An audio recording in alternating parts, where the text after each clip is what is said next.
नमस्ते। अभी 11:53 हो रहा है और 12 बजे हम शुरू करेंगे आपसे बातचीत। और तब तक एक तरह से ये टेस्ट भी है। मैं जानना चाहूँगी कि आप मुझे सुन पा रहे हैं कि नहीं सुन पा रहे हैं। तो exactly at 12 o'clock we will start.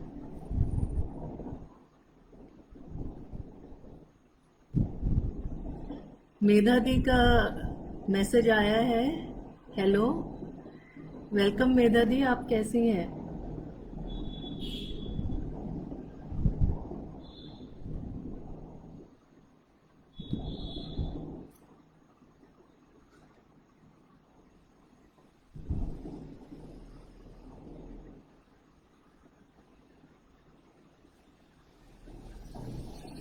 मैं और भी साथियों का इंतज़ार कर रही हूँ। तो लगभग 6 से 7 मिनट में हम लोग बातचीत शुरू करेंगे। आपके जो भी सवाल हो वो आप कमेंट में डालिए ज़रूर। लेकिन मैं अपने अनुसार उसका जवाब ज़रूर देने की कोशिश करूँगी। बहुत बढ़िया अंजलि जी, थैंक यू। हेलो जॉय जी।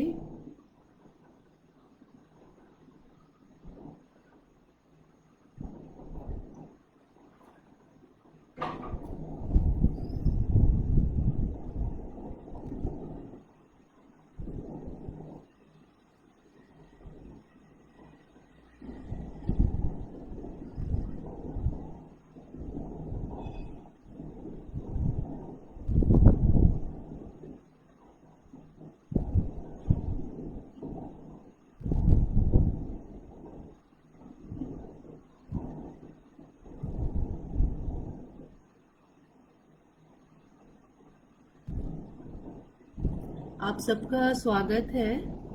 और क्योंकि ये सत्र 12 बजे का है तो मैं इंतज़ार कर रही हूँ 12 बजने का, और फिर हम लोग साथ में शुरुआत करेंगे।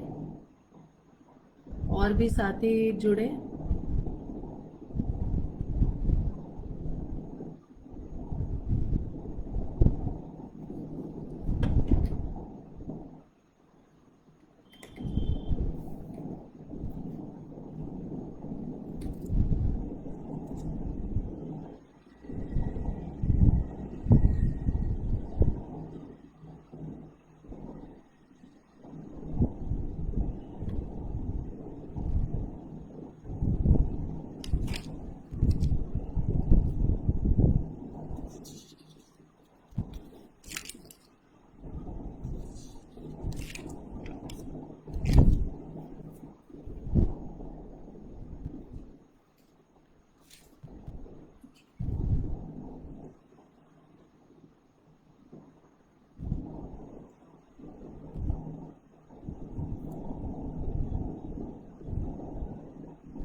नमस्ते। 2-3 मिनट में हम लोग बातचीत शुरू करेंगे। मैंने अपने पॉइंट्स लिखे हैं और ऑनलाइन बातचीत करना मेरे लिए थोड़ा सा अलग मीडियम है, तो कोशिश करूँगी कि जितना सहज होके बात हो सके मैं कर पाऊँ आपसे, और अपने जितने एक्सपीरियंसेस हैं उसको साझा करूँ, शेयर करूँ आप सभी से। तो आपके जो विचार हैं, क्वेश्चंस हैं, वो आप मुझ तक पहुंचाएं कमेंट के ज़रिए, तो मुझे भी मदद मिलेगी। ऐसा नहीं लगेगा कि मैं एक स्क्रीन से बातचीत कर रही हूँ। तो ये स्क्रीन से बातचीत करना थोड़ा सा अलग एक्सपीरियंस है, तो आप मेरी मदद करें। और 2-3 मिनट में फिर और भी साथी जुड़ेंगे और फिर हम शुरुआत करेंगे।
नमस्ते प्रिया जी।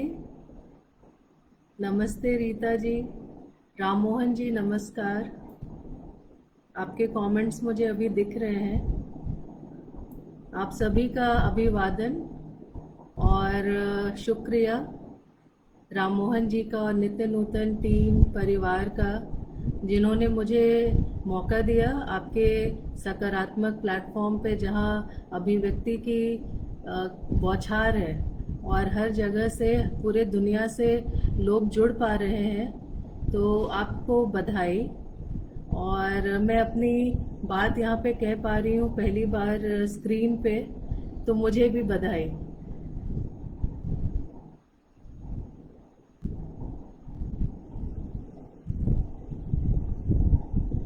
बारह बज चुके हैं, तो मुझे लगता है कि बातचीत शुरू की जाए और भी साथी जुड़ते रहेंगे। तो मेरा एक सवाल है जो मैं आपसे करूंगी, और उसके पहले मैं चाहूंगी कि आप सभी साथी सहभागी यहाँ पे एक लंबी सांस लें और अपने दिल की आवाज़ सुनें।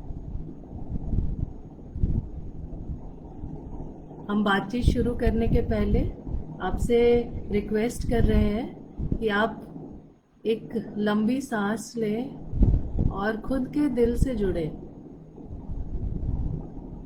मैं जानती हूँ कि ये जो सत्र है वो होम स्कूलिंग के ऊपर चर्चा है और विकल्प लर्निंग मेथडोलॉजीज के ऊपर चर्चा है, लेकिन ये विकल्प में समझदारी खुद से जुड़ने के बाद ही समझ में आएगी कि क्या है ये विकल्प, क्योंकि विकल्प हम ही है। तो आप लंबी सांस लें और खुद से जुड़े। और मुझे लगता है कि हमारे साथी सहभागी जो ये वीडियो अभी देख रहे हैं, मुझसे बातचीत कर रहे हैं, उसमें से कोई भी बच्चा नहीं है, हम सब बड़े हो गए। तो क्या हम सब आज एक बच्चे बन सकते हैं? क्या आप अपने मेमोरीज में जाके अपने बचपन में पीछे की तरफ जाके खुद से जुड़िए, अपने बचपन से जुड़िए। और मेरा एक सवाल है जो मैं आपके सामने रखूंगी, उसका जवाब आप कमेंट में भी दे सकते हैं कि जब आप 8-10 साल के बच्चे थे तो आपको स्कूल जाना क्यों पसंद था? आप स्कूल क्यों जाना चाहते थे? What were you looking forward to when you were going to school?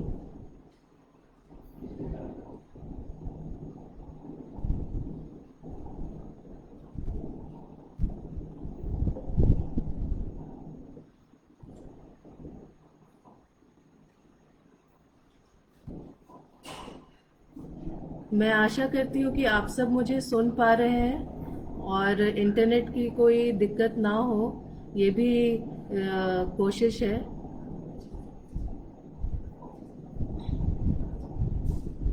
तो सवाल ये है मेरा कि हम सब जब बच्चे थे 8-10 साल के, तो स्कूल जाना क्यों पसंद करते थे?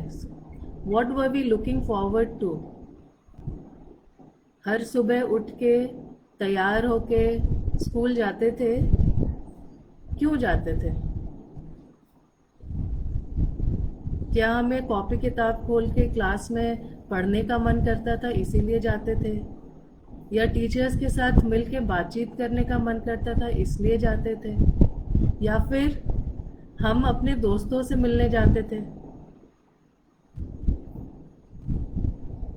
तो ये जो सवाल है, ये आज के जो अभिभावक हैं जो इस चिंता परेशानी में है कि हमारा बच्चा स्कूल नहीं जा पा रहा है, क्या होगा, क्योंकि ऑनलाइन स्कूलिंग का एक भरमार अभी हम देख रहे हैं।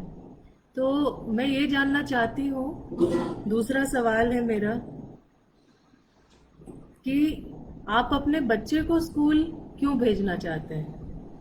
क्यों भेजते हैं? हर रोज़ जब आप अपने बच्चे को बिस्तर से उठाते हैं, जल्दी जल्दी तैयार करते हैं, खाना खिलाते हैं, नाश्ता कराते हैं, पानी देते हैं, टिफ़िन देते हैं, तो अपने बच्चे को किस सपने से स्कूल भेजते हैं?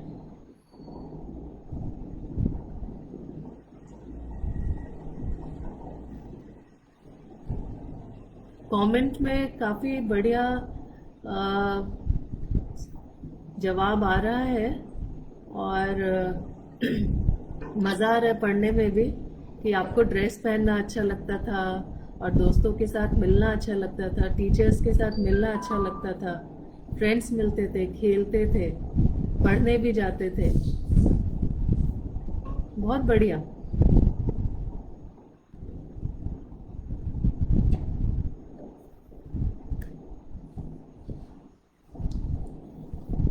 अब दूसरे सवाल के बाद मैं आपसे उस मोमेंट की बात करूंगी जब हम अपने बच्चे को स्कूल में एडमिशन के लिए लेके जाते हैं। तो जब हम स्कूल में एडमिशन के लिए जाते हैं तो हम स्कूल से क्या अपेक्षा रखते हैं? स्कूल का जांच पड़ताल करते हैं क्या कि ये स्कूल जो है मेरे बच्चे के लिए एप्ट है? ये हम तय कैसे करते हैं?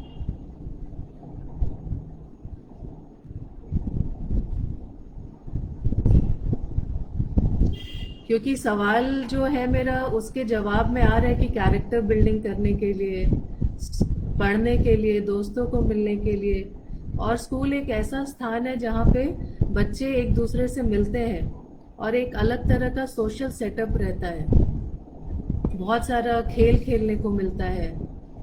तो मुझे ये पूछना है कि जब आप वॉशिंग मशीन खरीदने जाते हैं तो क्या क्या पूछते हैं दुकानदार से कि ये वॉशिंग मशीन एनर्जी एफिशिएंट है कि नहीं, कितने दिन चलेगा, इसका सर्विस सेंटर्स किधर है, डिलीवरी होगा कि नहीं, इसके क्या क्या तकनीकी क्या क्या इसमें क्या क्या हम कर सकते हैं, कैसे हमारा जिंदगी ये वॉशिंग मशीन खरीदने से आसान हो जाए।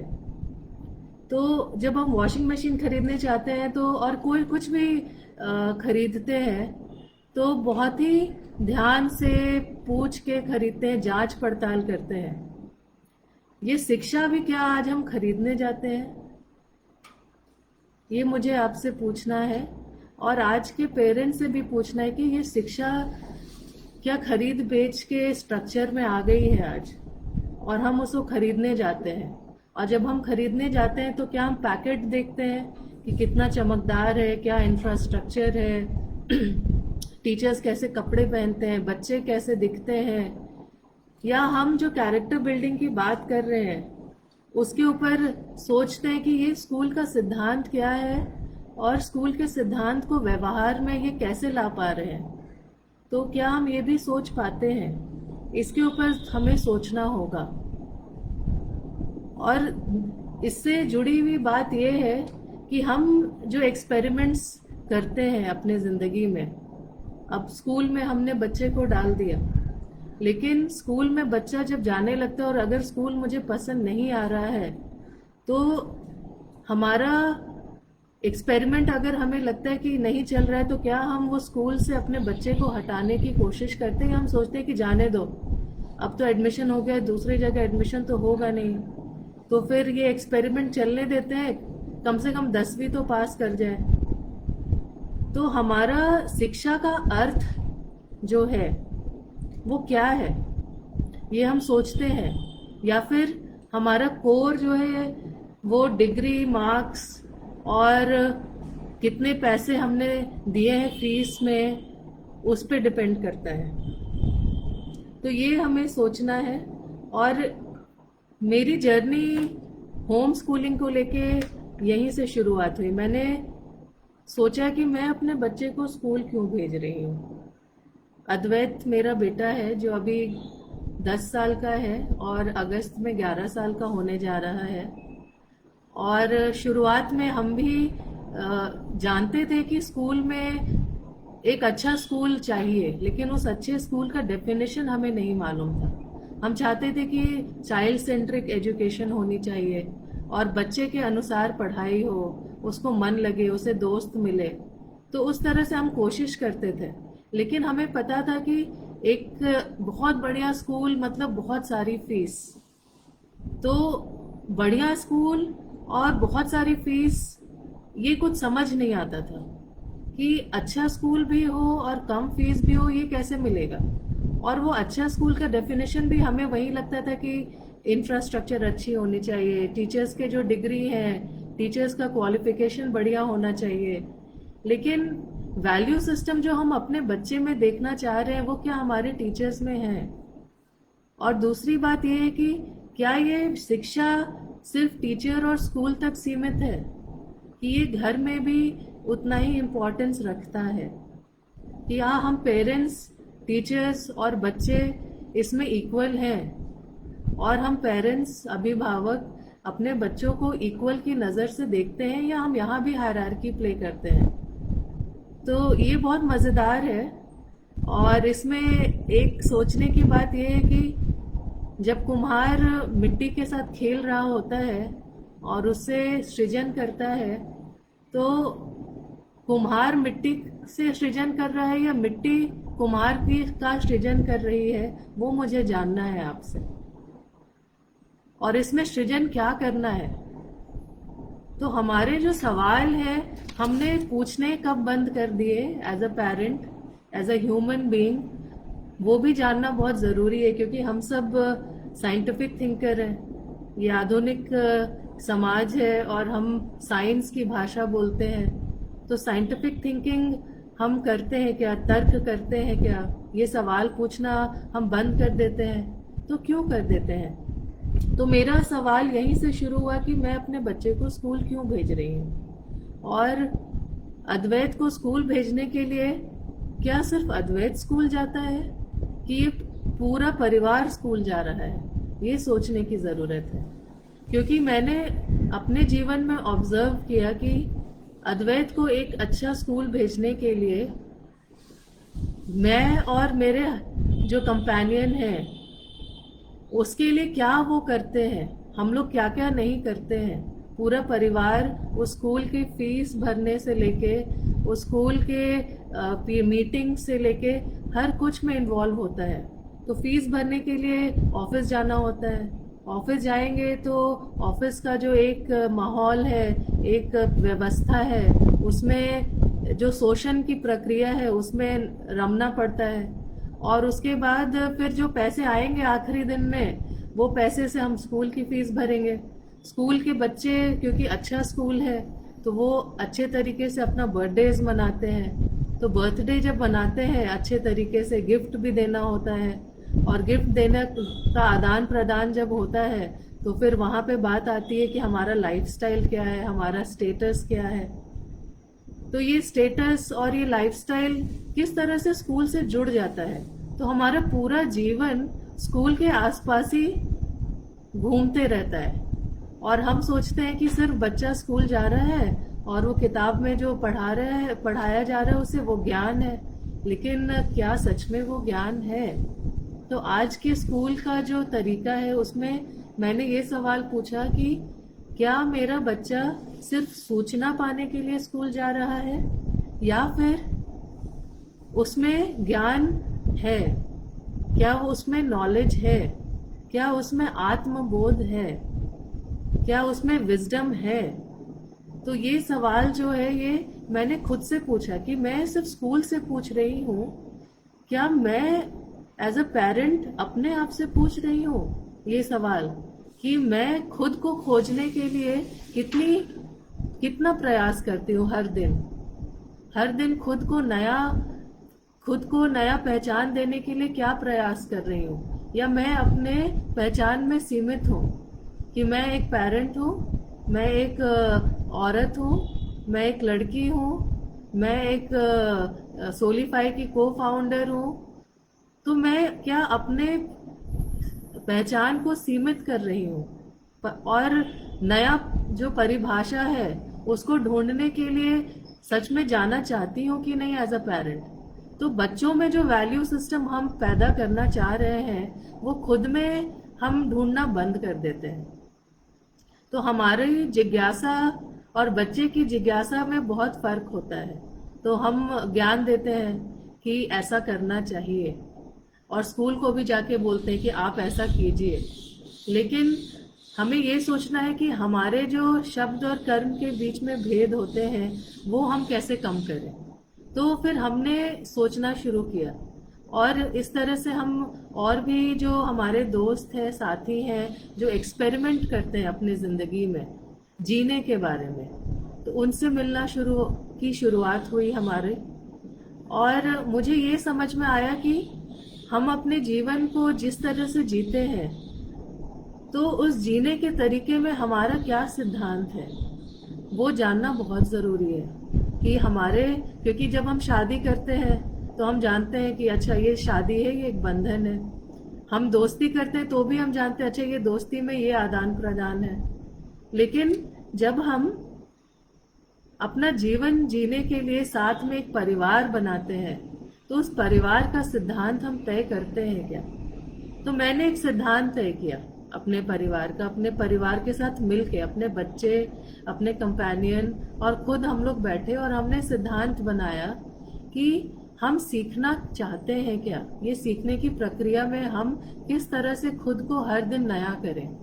तो ये सीखने की प्रक्रिया है क्या, और हम सीखें कैसे, ये बहुत बड़ा सवाल है कि हम खुद को एक खोजकर्ता के रूप में, एक विद्यार्थी के रूप में, एक शिक्षार्थी के रूप में कैसे देखते हैं। शिक्षा का अर्थ है क्या? तो वो अर्थ हम ढूंढना बंद कर देते हैं, और हम वही जो एक सपना है, हमें बेचा हुआ सपना, जिसे मैं कहती हूँ कि हम सपने खरीदते हैं। जैसे बाजार और सुपरमार्केट में हम जाते हैं और बहुत सुंदर सुंदर प्रोडक्ट मिलते हैं वहाँ पे, वो हम खरीद लेते हैं। वैसे ही हम सपने भी खरीद के सोचने की ये मेरा सपना है, ये मेरे बच्चे का भी सपना हो सकता है। तो ये सपने को पूरा करने में फिर हम भागने लगते हैं। अब आप साथियों से मेरी एक और सवाल है कि आप अपने बचपन में फिर से जाएं और पता करें कि क्या आप जब 8-10 साल के थे तो आपका सपना सिर्फ एक ही था क्या, या आप 1, 2, 3, 5, 10, 15,000 सपने देखते थे? ये आपसे एक सवाल है। कि आप कितने सपने देखते थे। तो हम चाहेंगे कि आप कमेंट में बताएं कि आपके कितने सपने हुआ करते थे जब आप बचपन में जी रहे थे। जैसे मेरा सपना था कि मैं पेंटर बनूं, मैं राइटर बनूं, मैं खिलाड़ी बनूं। इस तरह से बहुत सपने थे। मैं गाड़ी चलाऊं, मैं पायलट भी बनूं, मैं किसान भी बन जाऊं, मैं घर में मम्मी भी बन जाऊं, मैं पापा भी बन जाऊं। तो इस तरह से बहुत सारे मेरे सपने थे। तो क्या आप शेयर कर सकते हैं कि आपके एक सपने थे बचपन में या बहुत सारे थे? तो जो बचपन में हमारे अनेकों सपने थे और उसको हम हर दिन नया बनाते थे और फिर हम तोड़ भी देते थे कि ठीक है, हर दिन नया सपना होता है। जब बच्चा उठता है नए नए दिन में, तो उसका एक नया सपना आ जाता है। कुछ सपने वही वही रहते हैं कुछ दिन तक, कुछ साल तक, और कुछ सपने नए बनते हैं हर रोज। कि आज मुझे ये बनाना है सैंडविच, आज मेरा सपना है कि मैं कुक बन जाऊं, आज मेरा सपना है मैं पेड़ लगाऊं, आज मेरा सपना है कि मैं पोछा करूं। तो ये बच्चे का सपना होता है, हर दिन नया होता है। लेकिन हम ऐसे कंडीशनिंग में रहते हैं कि हम बताते हैं कि तुम्हारा एक सपना है और उस सपने को पूरा करो। तो मुझे ये पूछना है कि वो जो सपना हम चाहते हैं कि हम पूरा करें पूरे जिंदगी, वो सपना सच में हमारा सपना है या वो हमारे सर्वाइवल को लेके, जीने के लिए, सरवाइव करने के लिए एक तरीका है? वो सपना है भी कि नहीं? तो ये सोचना है कि हमारे इतने सारे सपनों में हम एक सपना जो ऑफिस बना लेते हैं, कमाने का जो सपना है, वो कमाने का सपना और सरवाइव करने का सपना जो है वो हमें अंदर से खोखला कर रहा है या फिर हमें सृजित कर रहा है, हमें हर दिन फ्यूल कर रहा है, नया कर रहा है। तो हमें अपने सपनों को एक बार फिर से देखने की ज़रूरत है कि आज जिस सपने को लेके हम जी रहे हैं और सरवाइव कर रहे हैं, वो तो ज़रूरी है। और स्पेशली आज का सपना ये है कि हम जिए, क्योंकि अभी का जो कोरोना का क्राइसिस है, हम स्वस्थ रहें, वो एक सपना है। और उसे हम हर दिन पूरा करते हैं कि हम ये ना छुए, हम वो ना छुए, हम बीमार ना हो जाएं। तो ये एक सपना आज का है कि हम फिजिकली खुद को स्वस्थ रख सकें। दूसरा सपना ये कि हमारे पास रेगुलर इनकम आते रहे, जिससे हम खुद का भरण पोषण कर सके, पालन पोषण कर सके। लेकिन हमारे पालन पोषण में सिर्फ हम पेट भरने का पालन पोषण करें या फिर हमारा स्पिरिचुअल, हमारा भावनात्मक, हमारा अलग अलग जो हमारे पहलू हैं, कलात्मक, ये सारे पहलुओं पे हम ध्यान करते हैं क्या?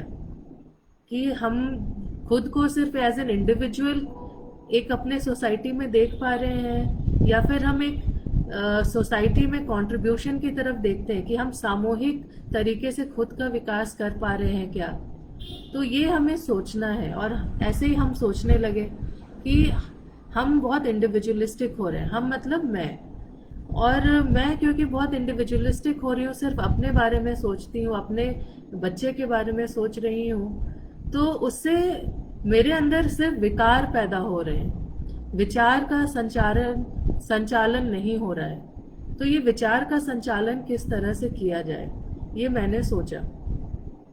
तो उसके बाद मुझे लगा कि ये सारे जो सवाल हैं मेरे, उसका जवाब हमारे जीने की प्रक्रिया में है। ये सिर्फ स्कूल से संबंधित नहीं है, ये हमारे जीने की प्रक्रिया है कि हम किस तरह से अपने जीवन को जीने की कोशिश कर रहे हैं, जी रहे हैं। तो उसमें मुझे समझ में आया कि पेरेंट्स के जो एक सवाल होते हैं कि जब आप अपने बच्चों को स्कूल नहीं भेजते और पढ़ाते हैं, तो उसमें बच्चे का सोशलाइजिंग कैसे होता है। और मैं उनसे पूछती हूँ कि सोशलाइजिंग का जो परिभाषा है वो सीमित है क्या, जो हमें दिया गया है? सोशलाइजिंग का परिभाषा क्या है? तो हमारे परिवार का परिभाषा क्या है, ये भी मैंने सोचा।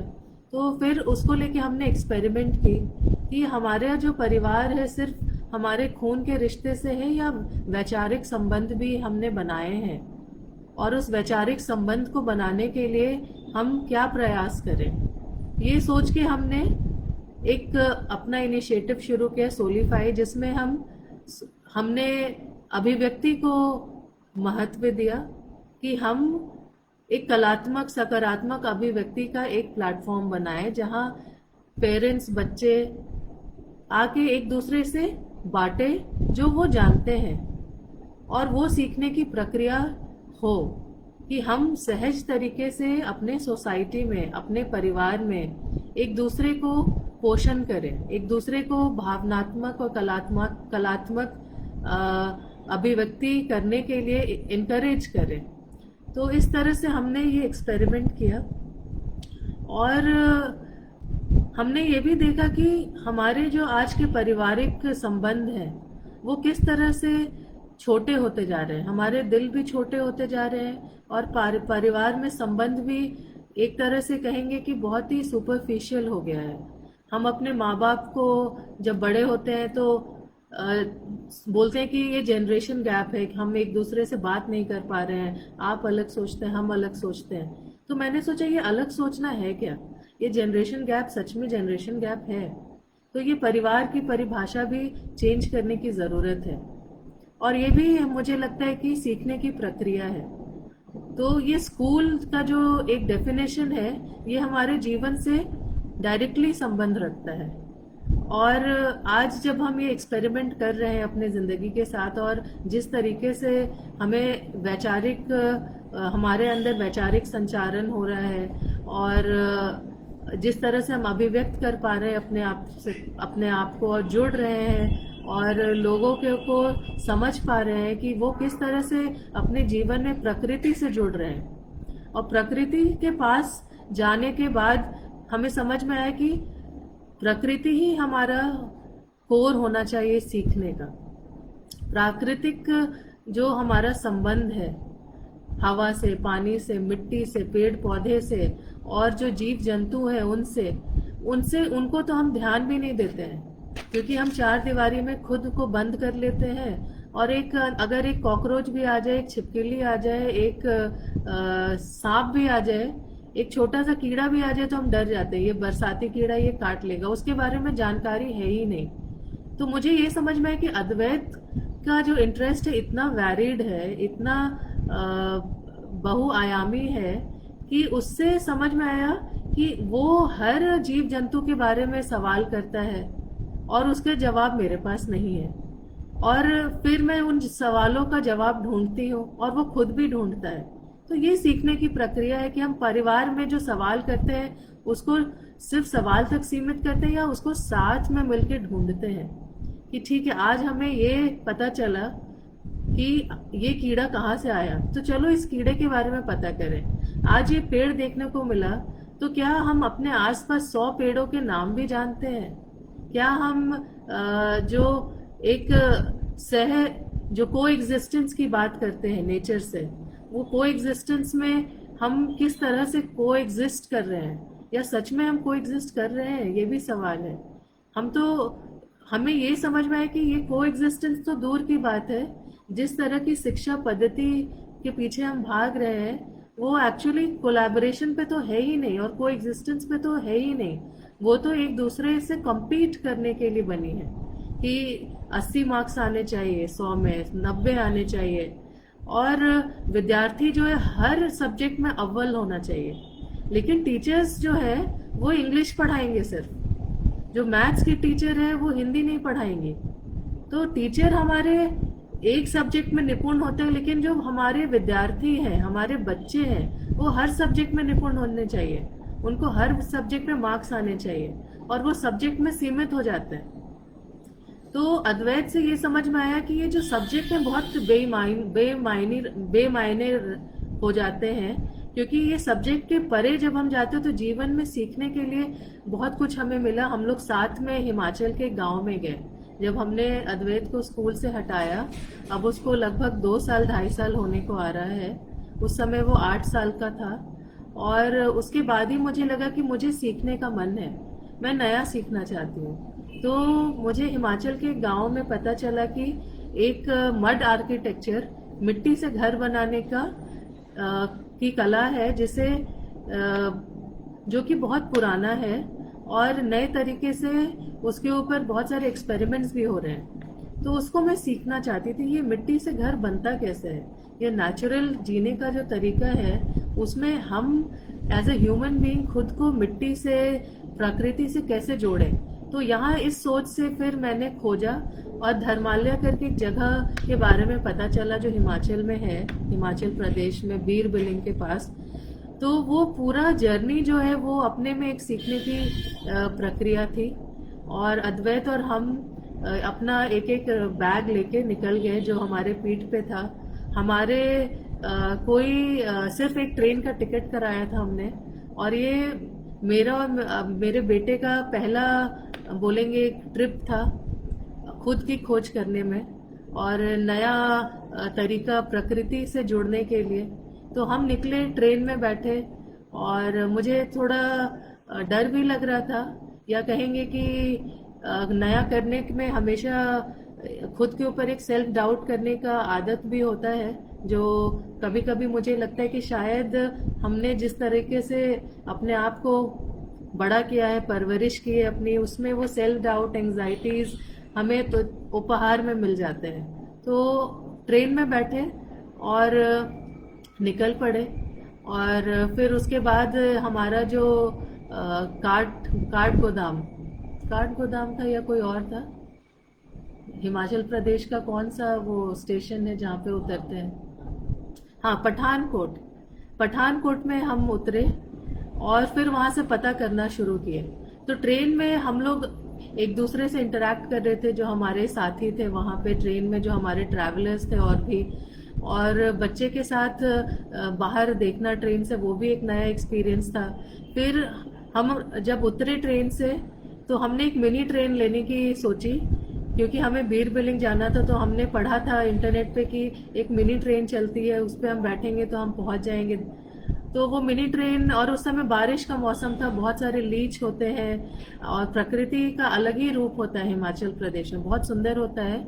लेकिन बहुत डरे हुए भी थे, क्योंकि एक न्यूज़ में हमने रिपोर्ट सुने थे कि लैंडस्लाइड होता है बारिश के समय पे, वहाँ पे बहुत सारी दिक्कतें हो सकती हैं, और बस से जाना है।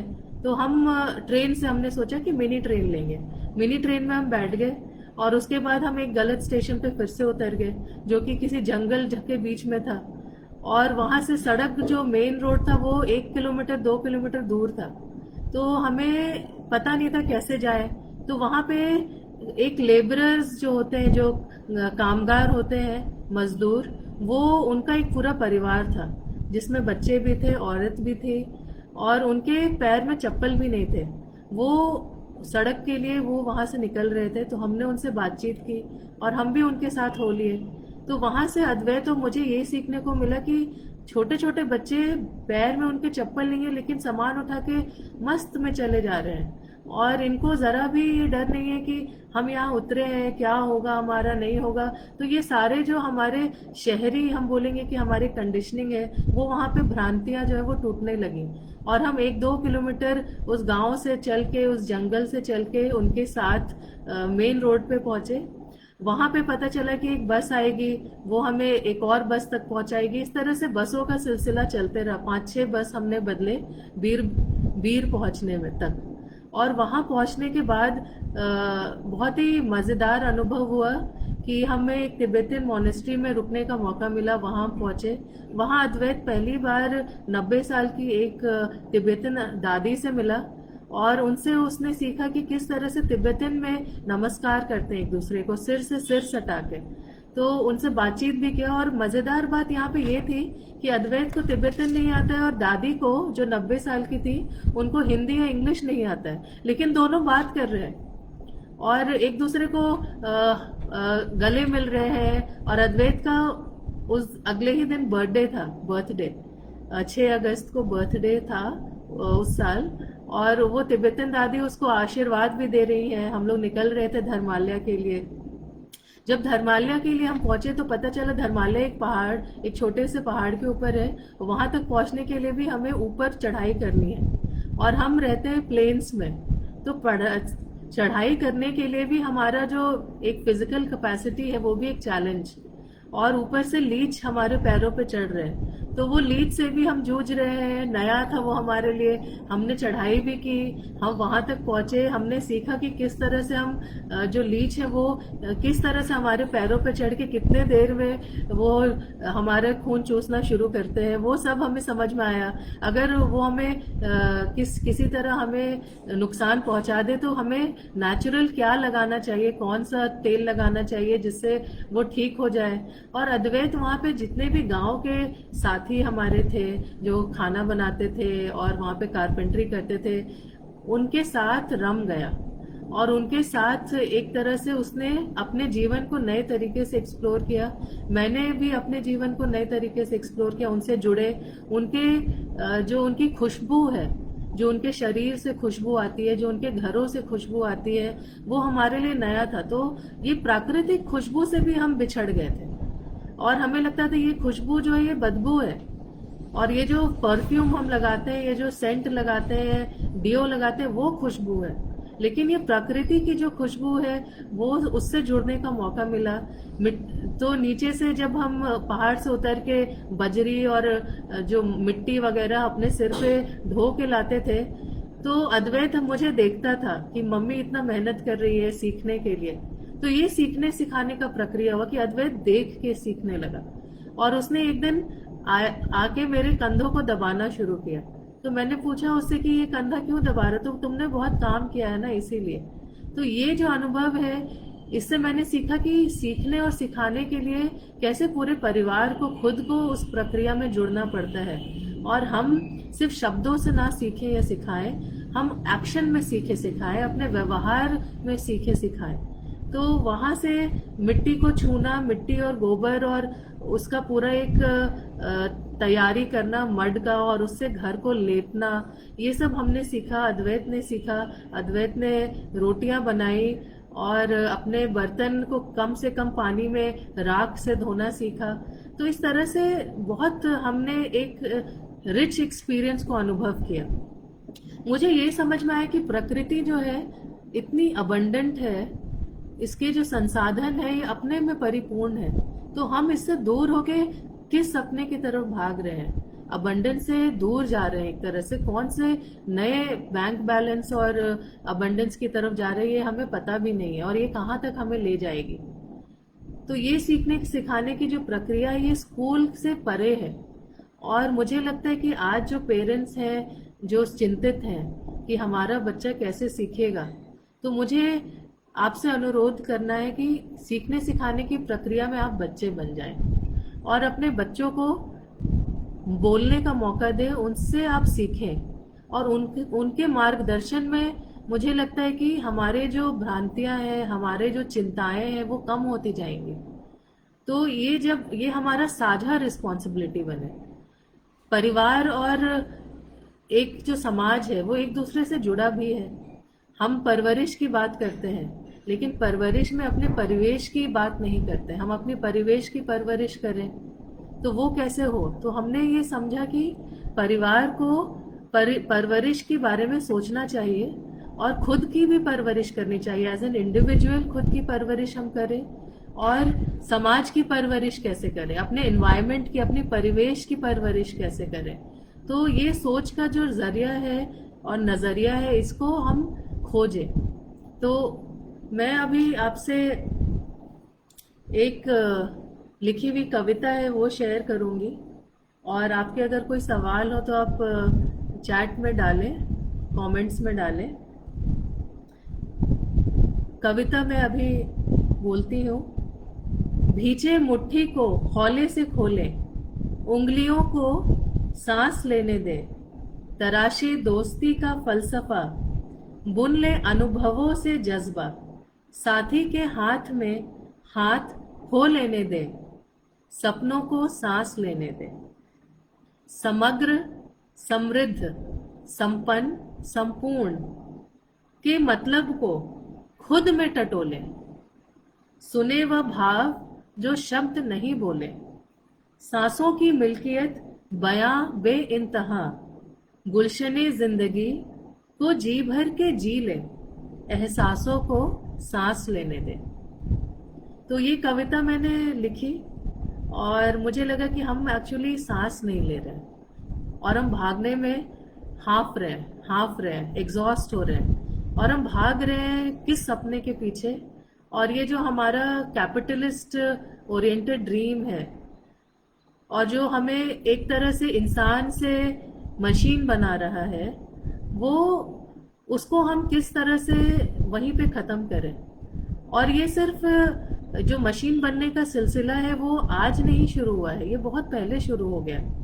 तो ये हम अपने परिवार में देखें तो पीढ़ी दर पीढ़ी ये सिलसिला चले आ रहा है और हम उसमें पिस रहे हैं। उस सिलसिला को कब ख़त्म करेंगे, कौन ख़त्म करेगा?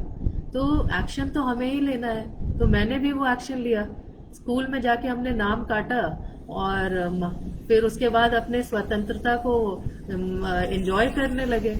लेकिन फिर ये भी समझ में आया कि ये स्वतंत्रता जो है ये एक दिन का नहीं है, इसमें हर दिन खुद को खोजने में प्रयासरत रहना है, तभी हमें स्वराज मिलेगा। हम अपना हर परिवार अपनी पद्धति ढूंढे, अपने शिक्षा की पद्धति यूनिक है, उसको कोई स्ट्रक्चर में हम देखना चाहेंगे। जैसे स्कूल को हम देखते हैं, कॉलेज को देखते हैं, डिग्री में देखते हैं, ये सारे जो स्ट्रक्चर्स हैं वो हमें देखने की एक आदत सी हो गई है वो स्ट्रक्चर को। तो हमें अपने आप को अनट्रेन करना है, हमें अपने आँखों को अनट्रेन करना है कि हर परिवार में हम जो वो स्ट्रक्चर नहीं दिखता है सीखने सिखाने का, उस स्ट्रक्चर को देखने के लिए खुद को ट्रेन करें और लर्न करें साथ में कि हर परिवार यूनिक है। जैसे हर बच्चा यूनिक है, हर माता पिता यूनिक है, हर परिवार यूनिक है, वैसे ही हर शिक्षा पद्धति भी यूनिक है और वो परिवार के अनुसार हो सकती है।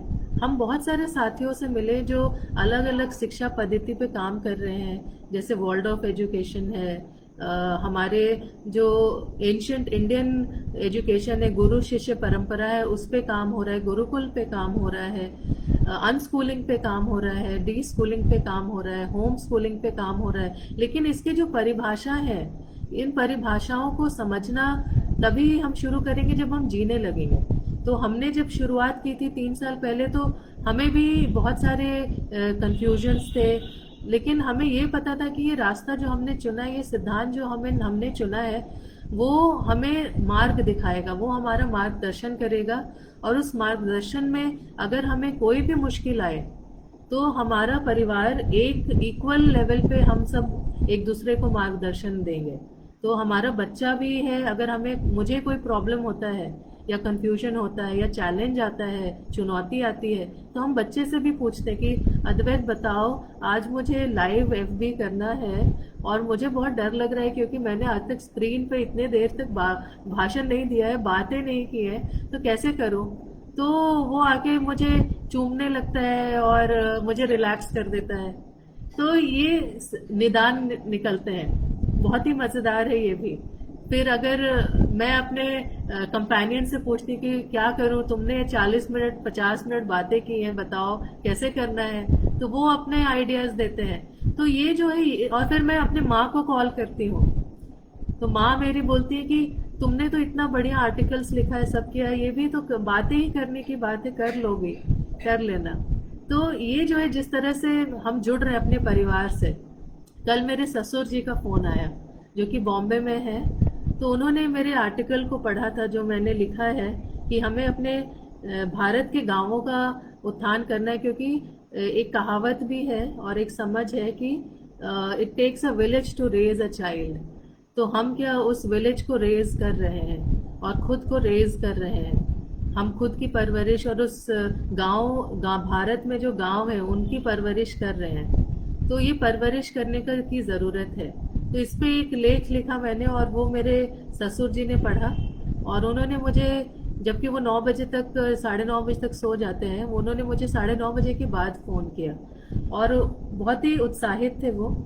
और उन्होंने मुझे आइडियाज़ दिए कि किस तरह से ये लेख में कितने पोटेंशियल है शिक्षा में बदलाव लाने के लिए।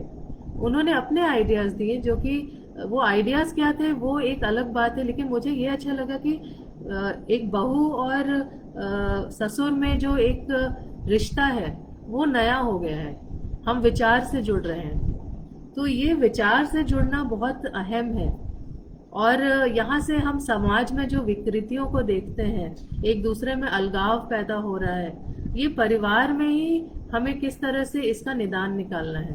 परिवार में इन समस्याओं को हम डिस्कस करें तो हमें निदान मिलेगा। और जो भी हमें परेशान करता है सुरक्षा को लेके, बच्चों की आज सुरक्षा को लेके बहुत हम परेशान होते हैं। और शारीरिक जो एक बच्चों को लेके सुरक्षा में एक शारीरिक बहुत इम्पोर्टेंस है कि हम अब्यूज़ की बात करते हैं कि आजकल फिजिकल मेंटल अब्यूज़ बहुत हो रहा है, और हम कैसे सुरक्षित रखें अपने बच्चों को। तो इसके बारे में हम डायलॉग परिवार में किस तरह से करें, क्योंकि जो शेम और वल्नरेबिलिटी है, शेम है, वो हम परिवार में ही विकसित करते हैं। और मुझे लगता है कि ये जो शर्म की परिभाषा है उसको भी हम फिर से देखें, उसका भी नज़रिया बदलें। और अंजलि जी बोल रही है कि send link of your article, ज़रूर मैं भेजूंगी। और उसके बाद ये, हाँ, ये आर्टिकल मेरे फेसबुक पेज पे भी है।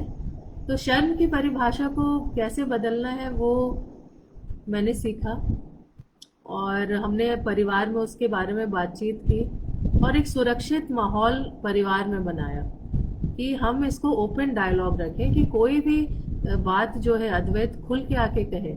अगर वो कोई मैगजीन देख लेता है, कुछ ऑनलाइन आजकल हम इतना जा रहे हैं, ऑनलाइन कुछ हमें दिख जाता है, वो देख लेता है, तो वो उससे शर्म हो महसूस करके अपने आप को इन्फीरियर ना महसूस करे, वो हमसे आके बताए कि आज ऐसा मैंने देखा। तो वो खुला एक जो माहौल है, एक बेपाक माहौल है, बच्चों और माँ बाप का जो रिश्ता है वो इस तरह का हम नर्चर करें। तो शायद मैं सक्सेसफुल हुई हूँ 45 मिनट बोलने में, और यहाँ पे मैं अपनी बात को कंक्लूड करना चाहती हूँ। और एक 4 लाइन बोलना चाहूँगी। आओ चले चेतना की ओर, दृष्टि दृष्टि आत्मबल संवेदनाएं हम जगाएं। आओ कला से संस्कृति सजाएं, बढ़ो चलो थामे आदमियत की डोर, आओ मिलो चले चेतना की ओर। तो हमारे जो स्कूलिंग के विकल्प हैं वो हमारे अंदर ही है, हमारे चेतना में है। हम खुद के अंदर झांके, हमारे दिल की बात सुने और परिवार को साथ में लेकर इसका निदान निकालें। ये आपसे मेरी अनुरोध है। धन्यवाद। राम मोहन जी को भी धन्यवाद, और सभी साथी जो हम मेरे साथ जुड़े, मुझे सुनने का आपने जो समय निकाला है उसके लिए बहुत बहुत धन्यवाद। मैं चाहूँगी कि आप खुद से भी एक बात बोले, और वो बात ये है कि, और वो एक प्रेयर भी है, हमको मन की शक्ति देना, मन विजय करे। हमको मन की शक्ति देना, मन विजय करे। दूसरों की जय से पहले खुद को जय करे। हमको मन की शक्ति देना। नमस्कार। अद्वैत हमारा गुरु है, और गुरु हर जगह हर समय हमारे आमने सामने है। हमें गुरु को ढूंढना है। नमस्ते।